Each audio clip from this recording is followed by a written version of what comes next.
नमस्कार सर्वांना. तर माय लेक या चॅनलवरती तुमच्या सर्वांचे खूप खूप स्वागत आहे. तर अखेरचा तो दिवस आलाच येते. तर गणपती विसर्जनाचा दिवशीचा व्हिडिओ आहे. तर सकाळी उठून मस्तपैकी असे हराळ वगैरे नीट करून घेतली आणि गणपती बाप्पाला चढवून घेतली. आता आमच्या घरातली ही लास्ट आरती गणपती बाप्पाची. तर पुढच्या वर्षीपर्यंत बाप्पाची वाट बघत राहावं लागेल. आता बाप्पा पुढच्या वर्षी लवकर या म्हणून.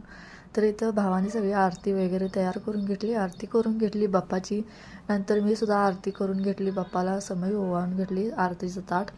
आणि पुढच्या वर्षीपर्यंत आम्हाला असंच तुझी श्रद्धा भावाने सेवा करण्यासाठी सुखरूप ठेव असे म्हणून तिचे पाया पडून घेतले. नंतर मग प्रसाद खाल्ला, हा लास्ट प्रसाद बाप्पाचा.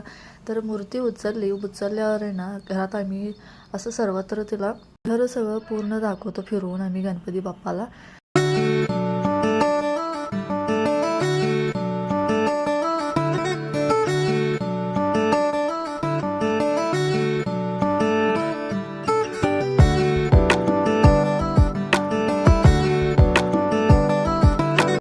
इथं काय झालं म्हणजे पुढच्या सीटवर आम्ही गणपती बाप्पाला बसवून घेणार होतो. तर बाप्पा इथे बसले, पण इथं गाडीत आहे ना दार बसत नव्हतं. म्हणून आहे ना मग पुन्हा मागची सीट खाली केली आणि मागच्या सीटवर बाप्पांना बसवलं. बसवून आमची बाई पाया पडली.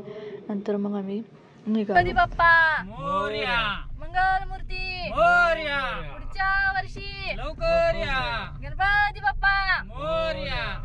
विघ्ने देवा रक्षावे दीना, दास तुझे आम्ही देवा, तुझलाची ध्यातो देवा. तर इथं आम्ही गणपती सोडायला आहे ना सनमेश्वरच्या हरिपूर घाटावर आले होतो. तर इथं बघता बघता इथं सनमेश्वरच्या मंदिरात दर्शन मिळालं. दर्शन घेतलं बाहेरून आणि हरिपूरच्या घाटावर गेलो. तर घाटावर गेलो तर बघितलं तर नाव वगैरे होती, पण सोडायला कोण नव्हतं. तर बघितलं नंतर मग ते काकासुद्धा आले नाववर सोडणारे. आणि दोन नद्यांचा संगम झालेला ह्या नदीला, ह्या घाटावर. आणि इथं गणपती वगैरे आणून ठेवून घेतलं, आरती वगैरे करून घेतलं. तर मला आरतीमध्ये काय टाळी वाजवायलाच मिळाली नाही. मी इथं कापूर विझवण्याचा प्रयत्न करत होता, वारा खूप होता तिथं.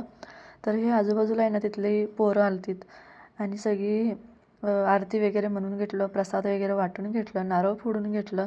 मग नंतर आम्ही बोटमध्ये विचारून घेतलं आणि बोटमध्ये गणपती मूर्ती न्यायला घेऊन गेलो.